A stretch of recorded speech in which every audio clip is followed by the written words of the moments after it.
Welcome to பாஸ்கீஸ் RRR. வணக்கம் sir. Yes, Mr. Bala, welcoming Kala Kannadi fans to RRR. Right sir, நம்மளுடைய மூணாவது இல்லை நாலாவது டீமும் இப்போ கையில் கிடச்சிட்டாங்க. 4 அணிகள் ரெடி ஆயாச்சு பிளே ஆஃப்ஸுக்கு. ஒரு 4th டீம் முடிவாயாச்சு, மும்பை இந்தியன்ஸ் அப்படிங்கிறது. எப்படி இருந்துச்சு sir MI vs DC match? Super match. எஸ்எஸ் பேட்டிங்ல வந்து சூரியகுமார் ஸ்ட்ரோக்ஸ், பவுலிங்ல சாண்ட்னர் ஸ்பின்ஸ். ஸோ இந்த 2 அவுட்ஸ்டாண்டிங். மும்பை இந்தியன்ஸ் எம்ஐனாலே மிஷன் இம்பாசிபிள்னு கத டீம்னு ப்ரூவ் பண்ணி வராங்க. Mumbai Indians made DC Delhi Capitals look like silly capitals. அவங்களுடைய full strength and bowling and பேட்டிங்கை வச்சு very clearly power laden match தான். ஒரு ஃபைட் எல்லாம் விட்டாங்க டிசி. ஒரே காரணம் தான், தலைவன் கேஎல் ராகுல் ஒரு 2 நின்று தான் மேட்ச் இன்ட்ரெஸ்டிங் வந்திருக்கும். கேஎல் ராகுல் சேலஞ்சிங் பிச்சில் கேஎல் ராகுல் எடுத்துட்டீங்கன்னா மேட்ச் முடிச்சுது. அது கரெக்டாக நடந்தது. சார், கேஎல் ராகுல்ஸ் ரோல் இந்த வருஷம் வந்து டிசியை பொறுத்த வரைக்கும் வந்து ரொம்ப ரொம்ப குரூஷியல் அப்படிங்கிறது வந்து அவர் விளையாட ஆரம்பிச்சதுலேருந்தே பார்த்தீங்க அப்படின்னா, என்னதான் மற்ற பிளேயர்ஸ் விளையாடினாலும் விளையாடாட்டியும் இவருடைய அந்த ரோல் அப்படிங்கிறது இந்த டீமில் எவ்வளோ முக்கியம் அப்படின்றது எல்லா மேட்ச்லையும் நமக்கு தெரிய வந்துச்சு. ஸ்டார்டிங்கில் இருந்த கன்சிஸ்டன்சி ஏன் வந்து நம்ம கேஎல் ராகுலாக இருக்கட்டும் இல்லை அந்த டீமே டோட்டலாக வந்து இந்த சீசன் ஸ்டார்டிங்கில் இருந்த அந்த ஒரு கன்சிஸ்டன்சி அதுக்கப்புறம் இல்லை. தோத்துட்டே இருப்பாங்க, திடீர்னு ஜெயிப்பாங்க, அப்புறம் அப்படியே தோப்பாங்க, திடீர்னு ஜெயிப்பாங்க. அந்த மாதிரி வந்து ஒரு இன்கன்சிஸ்டன்சி ஆயிடுச்சு இந்த சீசன். அதனால தான் அவங்களுடைய இந்த தோல்விக்கு காரணம் முக்கியமாக நம்ம சொல்லலாம் இல்லையா? ஆமா, அவங்க வந்து ஸ்டார் ஸ்டடட் பேட்டர்ஸ் எல்லாருமே 6 ஹிட்டிங் கெப்பாசிட்டி இருக்கு. சம்டைம்ஸ் மும்பைக்கே ஆகுது இல்லையா, மும்பை சடனா தானே வந்தது இப்போ ரிவைவல். இப்போ இது டிசியோட உல்டா நீங்க சொல்றது. மும்பை முதல்ல ரொம்ப சுமாரா இருந்துட்டு திடீர்னு பார்த்தா அந்த பவர் கரெக்டா தெரியுது, சர்ஃபேஸ் ஆகுது. இவங்களுக்கு ஃபர்ஸ்ட் சர்ஃபேஸ் ஆச்சு, போக போக சரியா கம்பைன் ஆகுது. அஷுதோஷ் ஒரு எக்ஸாம்பிள் எடுத்துக்கணும்னா, அவர் வந்து டெரிபிக் நாக்ஸ் ஆகணும். இன்னைக்கு மாதிரி கேம் வந்து அவருக்கு அல்வா. பட் இதுல என்ன பிரச்சனைன்னா, பினாமினலான ஒரு பவுலர் சாண்ட்னர் ஆட வேண்டியது, பும்ரா ஆட வேண்டியது. இன்னைக்கு ஃபர்ஸ்ட் இன்னிங் முடியும் போதே ஒரு கிளப்ல ஃப்ரெண்ட்ஸோட இருந்தேன். அப்போ கிளியரா சொல்ற சாண்ட்னர் வர்சஸ் டிசி தான் இந்த மேட்ச்.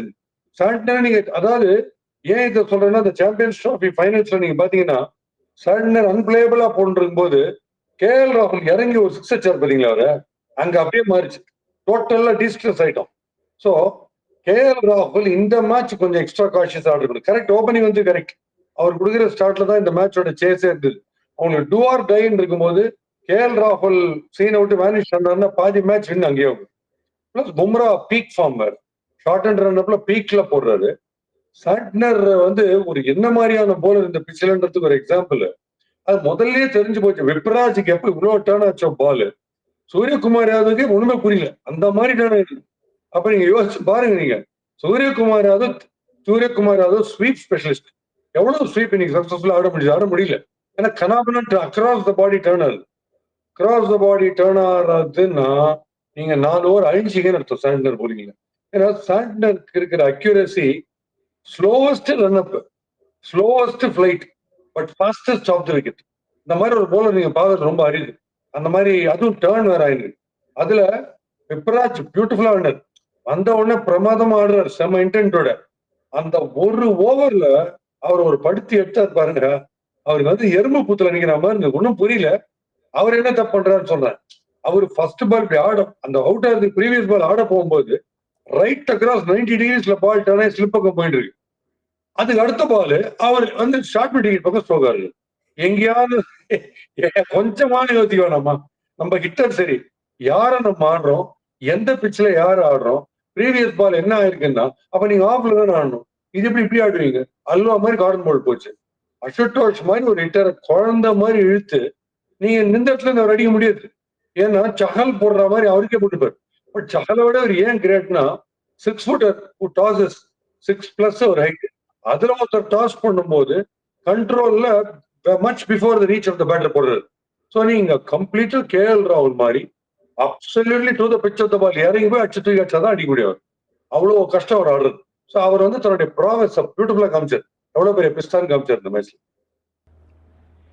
சார், மும்பை இந்தியன்ஸுடைய மிக முக்கியமான ஒரு பேட்டர் யாரு அப்படின்னா ரோஹித் சர்மா. இல்ல, ரோஹித் சர்மாவுக்கு on his day world's best, no doubt about it. But Rohit சர்மாவுக்கு எப்பயுமே இனிஷியலா போய் ஸ்ட்ரோக்ஸ் மிடில் படலன்னு வச்சுங்க, அவருக்கு பியூட்டிஃபுல்லா over the covers, square cut, hook pull அந்த ஷாட்ஸ் மாட்டிச்சுன்னா அந்த ரோஹித் சர்மா வேற அன்னைக்கு 80-90 ஷுவர். பட் சப்போஸ் அவருக்கு மாட்டல 2-3 ஸ்ட்ரோக் சரியா மாட்டல, டைஸ்ல படுது, டைமிங் சரியா இல்லைன்னா 2 ஷாட் ஷூர் அவுட். என்னன்னா ஷார்ட் பால புல் பண்ணி ஃபென்ஸ்ல அவுட். அது definite outside the off ஸ்டம்ப்ல ஒரு கத்தி ஒன்று அடிப்பார், அதுல அவுட் ஆவாரு. இன்னொன்னு வந்து அந்த சமயத்துல மேக்ஸ்வெல் மாதிரியோ இல்ல ஒரு பொய் போலிங் போடுற ஒரு ஸ்பின்னரை குழந்தீங்கன்னா தப்ப இறங்கி சுத்தி அவுட் ஆயிட்டு. அந்த பொறுமை இவ்வளவு டெம்பரமெண்ட் இருக்கிற ஒரு கிரிக்கெட்டருக்கு கரெக்டா பால் டைமிங் ஆல பேட்ல படலன்னா அவருக்கு பொறுமை போயிடுது எப்பயுமே பார்த்துருக்கு. அது ஸ்பின்னர் வந்து ஷூர் அவுட். சார் மேபி இன்னைக்கு அந்த மாதிரி ஒரு ரீசனாக கூட இருந்திருக்கலாம். முஸ்தபிசூர் ரஹ்மானுடைய அந்த பவுலிங்கில் வந்து இன்னைக்கு அவர் அவுட் ஆயிட்டாரு. ரயன் ரிக்கல்டனுடைய கேட்ச் பார்த்தீங்களா சார்? இன்னைக்கு அந்த அந்த ஒரு யங் பிளேயர் ஒருத்தர் மாதவ்னு நினைக்கிறேன், ஏதோ டிவாரின்னு சொல்லி வந்து இருந்துச்சு. ஃபுல் ஃப்ளையிங்கில் பறந்து வந்து பவுண்டரி லைனில் வந்து ஒரு கேட்சை பிடிச்சாரு, ரயன் ரிக்கில்டனோட கேட்சை. சூப்பராக இருந்துச்சு பார்க்கும்போது. Fielding efforts from both the sides where actually very good இன்னைக்கு. பட் சின்ன சின்ன மிஸ்டேக்ஸ் தாண்டி ரெண்டு சைடுமே ஆக்சுவலாக ஃபீல்டிங் இன்னைக்கு ரொம்ப சூப்பராக இருந்துச்சு. நீங்க சொல்ற பாயிண்ட் ரொம்ப கரெக்ட். ஏன்னா இந்த ஃபீல்டிங் விட்டுட்டீங்களே அப்படின்னு புலம்புற போலர்ஸ் கூட நின்னுலாம் கை தட்டுறது நிறைய பார்த்தேன். ஃபீல்டர்ஸுக்கு பவுண்டரி லைன் கிட்ட பியூட்டிஃபுல்லா நமன் தேர் பண்ண ஃபீல்டிங்லாம் டாப் கிளாஸ். நமந்தீர் பேட்டிங் வந்து கண்ணில் ஊற்றிக்கலாம். ஃபீல்டிங் நீங்க சொல்றது எல்லாமே ஸ்டாண்டர்ட் நல்லா டெவலப் பண்ணிட்டாங்க ஸ்டாண்டர்டை. நமந்தீர் நான் ஏன் ரொம்ப ரொம்ப பாராட்டுறேன்னா, சூரியகுமார் யாதவாவது ஃபர்ஸ்ட் வராரு, இனிஷியல் ஸ்டேஜஸ்ல வராரு. ஒரு 4 பால் செட்டில் ஆகுது பாத்துக்கலாம், கொஞ்சம் தட்டிக்கிட்டி ஆடலாம். நமந்தீர் வரும்போது கடைசி 2 ஓவர் தான் இருக்கு, செட்டிலிங்க்கு டைமே கிடையாது. ஆனா சூரியகுமார் யாதவ் பேட்டிங் ஆடுற மாதிரி ஆடுறாரு அவர் உள்ள வந்த உடனே. ஸோ அது ரொம்ப ஹேட்ஸ் ஆஃப் நமன் ஆடுற பேட்டிங். அண்ட் சூரியகுமார் யாதவ் வந்து ஏன் ரொம்ப அப்ரிஷியேட் பண்ணணும்னா, நார்மலா அந்த ஸ்வீப் ஷாட் சரியா மாட்டலன்னு அவரும் டெஸ்பரேட் ஆகிறதுக்கு சான்ஸ் இருக்கு ரோஹித் சர்மா மாதிரி. பட் அதுல கொஞ்சம் கேர்ஃபுல்லா ஆடிட்டு வெயிட் பண்ணலாம். கட்சியில சமீரா ஏமிரா அப்படின்ற மாதிரி ஒருத்தர் வருவாரு, முகேஷ் குமார் நீ முகேஷ் குமார் அப்படின்னு நம்ம பண்ணிடலாம் அப்படின்ட்டு கட்சி 4 ஓவர் வெயிட் பண்ணி வச்சு செஞ்சது டாப். ஏன்னா நான் உங்களுக்கு சொல்லுவேன்ல, விஜய் சங்கர்லாம் கூட டென்டேட்டிவா ஆடுறாரு ஸ்ட்ரோக்க, இன்னர் சர்க்கிளுக்கும் பவுண்டிங் நடுவில் லாபாரா மாதிரி ஆடுறாரு சொல்லல. அவர் யாரை பார்த்து கத்துக்கலாம்னா, சூரியகுமார் யாதவ் ஒரு wide outside off stump full stretch இவர் ஆல்ரெடி இருக்காரு. அந்த ஃபுல் ஸ்ட்ரெச் போயிட்டு அந்த கவர்ஸ் மேல ஒரு 6 அடிச்சாரு பாத்தீங்களா? அப்படி இந்த மாதிரி பிச்சில் அப்படிதான் ஆடணும். அரகுற ஷாட் ஆனீங்கன்னா லோக்கல்ல கிளம்பிக்கும். ஏன்னா pitch is turning very well. So அந்த மாதிரி ஸ்ட்ரோக்ஸ் இல்ல, அது கிரிக்கெட்டிங் கிளியர் கிரிக்கெட்டிங் ஸ்ட்ரோக்ஸ். நான் நமன் தேரியும் சொல்றேன், நம்ம சூரியகுமார் யாதவே சொல்றேன். அதெல்லாம் கண்ணில் ஒத்திக்கிற மாதிரி ஒரு ஒரு கோச் எப்படி சொல்லி கொடுப்பாரோ அந்த மாதிரி ஆடுறாங்க. இந்த T20 ஃபார்மேட்ல value think it is only muscle power cross batted shots அப்படின்னு நினைக்கும் போது இவங்க எல்லாம் கண்ணில் ஊத்திக்கிற மாதிரி ஆஃப் சைட்ல கிரிக்கெட் ஆடி வேற லெவல்ல கிரிக்கெட் குளோரிஃபை பண்றாங்க. டெரிஃபிகா என்ன ஆர்டிஸ்டிக் கேம்ன்றது அது ரொம்ப நல்லா இருக்கு. சார் மும்பை இந்தியன்ஸ் இப்போ குவாலிஃபை ஆயிருக்கிறாங்க 4வது அணியாக இந்த 2025. ஸோ ஒரு சென்னை சூப்பர் கிங்ஸ் கிடையாது இந்த சீசனுடைய பிளே ஆஃப்ஸில் ஒரு மிகப்பெரிய முக்கியமான டீமு. டிஃபெண்டிங் சாம்பியன்ஸ் கேகேஆர் கிடையாது. ஃபைனல்ஸில் உள்ளே போயிருந்த போன வருஷத்துக்குடைய ரன்னர் அப் ஆகிய எஸ்ஆர்ஹெச் கிடையாது. இந்த மாதிரி டீம்ஸ்லாம் இல்லாதப்ப மும்பை போன்ற ஒரு அணியாவது அட்லீஸ்ட் இருக்கணும்னு எல்லாரும் நினைச்சாங்க. அந்த மாதிரி வந்து மும்பை குவாலிஃபை ஆயிடுச்சு. இப்போ வந்து பிளே ஆஃப்ஸ் இன்னும் கொஞ்சம் ரொம்ப டபுள் இன்ட்ரெஸ்டிங் ஆயிருக்கும், பிகாஸ் மும்பை மாதிரி ஒரு டீம் இருக்கிறதுனால இல்லையா? ஆமா, உங்களுக்கு ஐ ஹோப் யூ ரிமெம்பர் நம்மளோட ஓப்பனிங் எபிசோட்ல கர்டன் ரைசர்ல மும்பை டீமை பார்த்தாலே பயமா இருக்குன்னு சொல்ல தெரியுமா? ஆக்சுவலா அவங்களுக்கு அது ஒண்ணு சார். இன்னொன்னு சொன்னீங்க, அதாவது வந்து இப்ப இந்த கீழே இருக்கிற ஏதோ ஒரு டீம் எல்லாரையும் அடிச்சு பொழந்துன்னு ஒரு டீம் உள்ள வரப்போகுது. ஆமா, அது சிஎஸ்கேயும் பண்ணிருக்கு, மும்பையும் பண்ணிருக்கு. No wonder they hold the cup 10 times. They held the cup 10 times இது வரைக்கும் டோட்டலி. ஸோ அதனால மும்பை ஒரு டேஞ்சர் இருக்குன்னு நினைச்சேன். அவங்க கரெக்டா வந்துட்டாங்க. பட் இது நீங்க சொன்ன மாதிரி கிளியர் கட்டா 7-8 மேட்சுக்கு முன்னாடி ஒரு ஆல்மோஸ்ட் 10 மேட்சத்துக்கு முன்னாடி இந்த டாப் 4 என்னன்னு தெரிஞ்சதுனால மீதி மேட்ச்லாம் கொஞ்சம் காமெடியா இருக்கும். என்ன ஒரு டோட்டலா ஒரு இன்ட்ரெஸ்டே இல்லாத பார்த்துன்னு இருப்பாங்க. அதை வந்து எப்படி கிரௌட் வருது, அதை எப்படி இன்ட்ரெஸ்டா பார்க்க போறாங்கன்ற ஒரு ஆச்சரியம். ஏன்னா இது எப்படின்னா நம்ம பேஷண்ட் கொமா வந்து பேஷண்ட் அவுட்டு சார், ஆனா முடிய மட்டும் பறக்குது சார் அப்படின்னு நம்ம எப்படி சந்தோஷப்பட முடியும்? காத்துல அவர் out sir, all out, but முடி பறக்கிறதுனால கொஞ்சம் ஓப்பு இருக்குன்னு சொன்னா சிரிப்பு வராது நமக்கு. அந்த மாதிரி இப்ப இந்த மீதி மேட்ச்லாம் நம்ம இன்ட்ரெஸ்டா பார்க்கணும்னு சொல்றது. கண்டிப்பா. பட் அதே சமயத்துல சார் டெல்லி கேபிட்டல்ஸ் ஒரு எக்ஸிட் பார்க்குறாங்க இப்போ இந்த டோர்னமெண்ட்லேருந்து. ஸ்டார்டிங்கில் இருந்த கன்சிஸ்டன்சி இல்லை, அதெல்லாம் ரைட், ஓகே. பட் பாசிட்டிவ்ஸ் அப்படின்னு எடுத்து பார்த்தோம் அப்படின்னா அவங்க டீமை பொறுத்த வரைக்கும் கேஎல் ராகுல் போன்ற ஒருத்தர் கேப்டன்சியே வேண்டாம் அப்படிங்கிறத விட்டுட்டு பேட்டிங்கை மட்டும் கான்சென்ட்ரேட் பண்ணணும்னு எடுத்த முடிவுலேருந்து ஆரம்பிச்சு கொடுத்த கேப்டன்சியை தைரியமாக வாங்கிக்கிட்ட அக்சர் பட்டேல் வரைக்கும் இந்த சீசனில் அவங்களுக்கான பாசிட்டிவ்ஸும் நிறைய இருக்குது. ஆமா, there's no doubt about it. KL ராகுலுடைய ஃபெயிலியர் இன் பேட்டிங் இந்த மேட்ச்ல அது costed them this total. Maybe அவங்க வந்து அடி கப்படிக்கிற ஸ்டேஜ் கூட போயிருக்கலாம். என்ன அது ஒரு பக்கம். பேட்டிங்ல ஒரு மைனஸ், இவங்களுக்கு அக்சர் பட்டேல் இந்த பிச்சில் டெட்லியா எடுத்திருப்பாரு. அக்சர் பட்டேல் அநியாயத்துக்கு ஒரு 3 விக்கெட் எடுத்திருப்பாரு. அக்சர் பட்டேலும் இல்லை. ஸோ அவங்களுக்கு டபுள் நெகட்டிவ் ஆகி போச்சு இந்த மேட்ச். பட் மும்பை இந்தியன்ஸ் வந்து உடம்பு பிடிக்கிறாங்க. அதை நம்ம சொல்லியா இமேஜின் பண்ணுங்க, டிம் டேவிடும் இந்த டீம்ல இருந்தாருன்னா எப்படி இருக்கும்ட்டு. ஸோ வேற லெவல். மீதி பேர்லாம் 2020 தான் சிப் இன் பண்றாங்க. பட் சூரியகுமார் யாதவ் வந்து shows that is class apart. இந்த மாதிரி சேலஞ்சிங் பிச்சஸ்ல எப்படி ஆட முடியும்? சூரியகுமார் யாதவால் இங்க ஆட முடியும், அந்த பக்கம் கேஎல் ராகுலால் ஆட முடியும். அதுல கிளியர் எட்ஜ் இவர் வந்து பண்ணி காமிச்சாரு. அப்கோர்ஸ் போலிங்ல சாண்ட்னர் அன்மேட்ச்டா ஒரு போலிங் போட்டாரு. பும்ராக்கு வந்து கைவந்த கலையா இருக்கு யார்கர்ஸ் போடுறதுலாம். யார்கர்ஸ் போடுறது கைவந்த கலை ஒரு பக்கம். இன்னொன்னு என்னைக்குமே நீங்க பாத்தீங்கன்னா முக்கியமான ஒரு பேட்டரை ஒரு ஆஃப் கட்டர் ஒண்ணு போடுவாரு. அது ஸ்கிட் ஆகி போய் லோவர் பார்ட் ஆஃப் தி பேட்ல அடிக்கும். அது கரெக்டா ஸ்டப்ஸ் இன்னைக்கு மாட்டது அன்பிளேபிள் டெலிவரியில. அது கரெக்டா அதான் அந்த ரியல் மேட்ச் வின்னிங் டெலிவரிஸ்ல முன்னால அந்த வாசு மக்கரம் அப்புறம் கபில் தேவ் போடுவாங்க. அந்த மாதிரி போடுற மாதிரி கரெக்டா மும்ரா அந்த தேவையான சமயத்துல இறங்கிடுவாரு அந்த மாதிரி பால்ஸ். பட் டிசி ஆக்சுவலா எஃபர்ட் பியூட்டிஃபுல்லா இருந்தது. டிசியோட எஃபர்ட் பிரமாதமா இருந்தது. இந்த தடவை அக்சர் பட்டேல் இல்ல, எந்த இடத்துல வேற இட் மேட்டர்ட் மோஸ்ட் கேஎல் ராகுல் அடிக்கல. அது ஒரு வருத்தத்துக்குரிய விஷயம். இல்லைன்னா மேட்ச் பயங்கர க்ளோஸா இன்ட்ரெஸ்டிங்கா போயிருக்கு.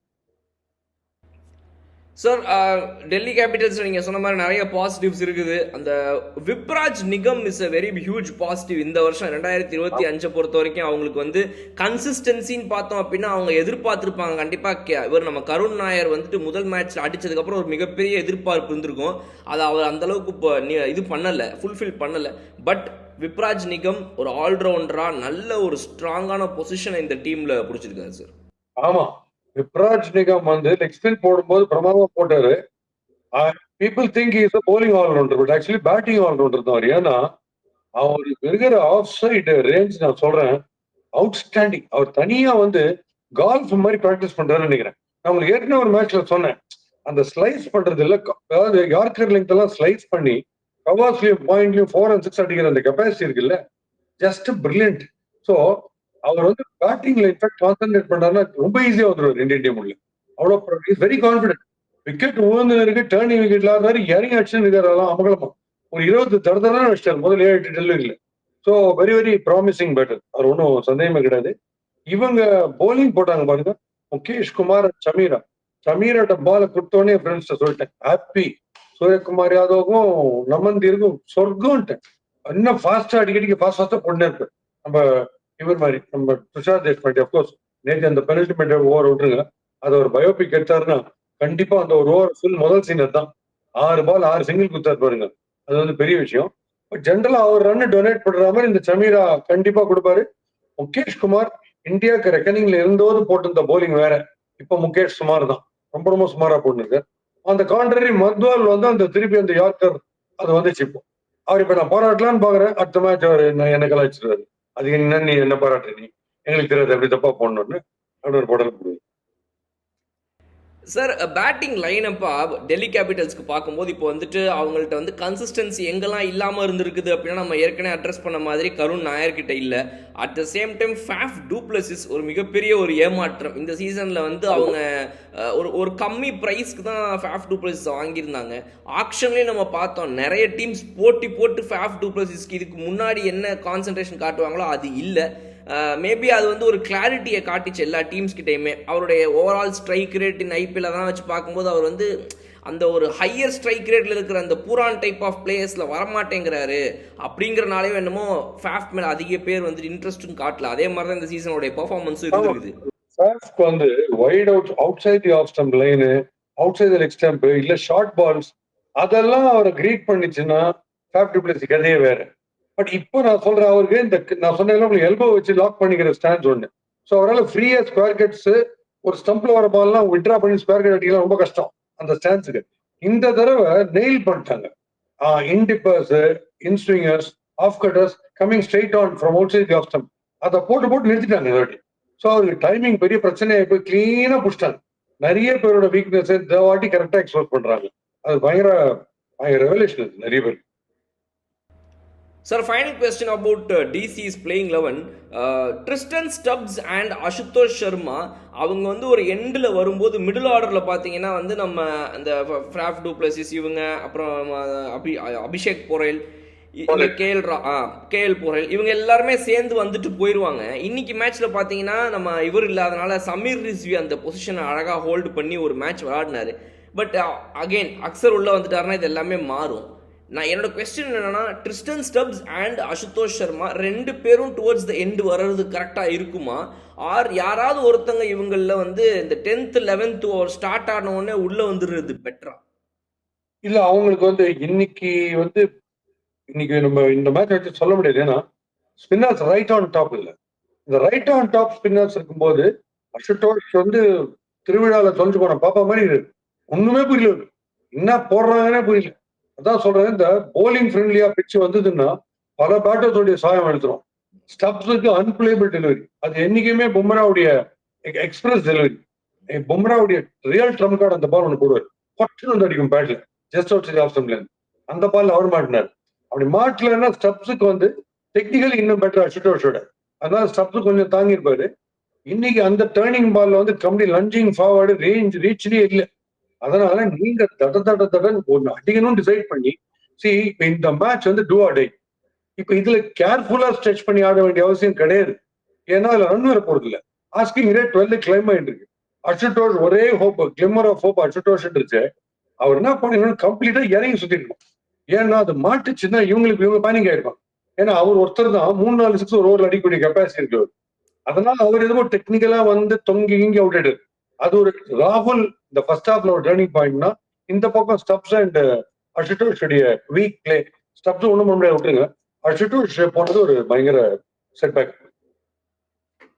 ஆல்ரைட் சார், வீடியோவுடைய எண்டுக்கு வந்துட்டோம். என்னுடைய கேள்வி முக்கியமாக மும்பை இந்தியன்ஸ் இப்போ குவாலிஃபை ஆயிருக்கிறனால மற்ற டீம்ஸ் வந்துட்டு கொஞ்சம் இதுக்கு முன்னாடி இருந்த ரிலாக்ஸ்ட் அளவுக்கு இப்போ இருக்க முடியாது அப்படின்னு எனக்கு தோணுது. பிகாஸ் 5 தடவை கப்படிச்ச ஒரு டீம் உள்ளுக்குள்ளே வருதுனால இந்த மொத்த மேத்தமெட்டிக்ஸ் இவங்க பண்ண கால்குலேஷன் இது எல்லாமே இப்போ மற்ற டீமுக்கு அடி வாங்கும் அப்படின்னு நான் நினைக்கிறேன். They become the highly prioritised favourites பேர். இப்போ எல்லாருக்குமே இப்போ வந்து இவங்க ஃபேவரட்ஸாக மாற ஆரம்பிச்சிடுவாங்க. யாரெல்லாம் வந்து இந்த தடவை ஜிடிப்பா இந்த தடவை ஆர்சிபி நாங்களோ இப்போ மும்பை உள்ள வந்தவொடனே எல்லாம் இப்போ இந்த பக்கம் திரும்பி எனக்கு தெரிஞ்சு இவர் தாங்க அப்படின்னு மாறிடுவாங்கன்னு நினைக்கிறேன். நீங்க என்ன நினைக்கிறீங்க? ஆமா, மும்பைக்கு டெஃபினட்டாவே கொஞ்சம் ஸ்கேர் கிரியேட் பண்ணிட்டாங்க. Shivers down the spine of all the cricketers in the other 3 teams, no doubt about it. ஆனா இன்னைக்கு டர்னிங் விக்கெட்ல கூட ஒரே ஒரு ரெண்டுல சாண்டர் ஒருத்தர் தான், அவர் கரெக்டாவும் போட்டு கிளிக் ஆயிடுச்சு. இப்போ ஸ்பின் இல்ல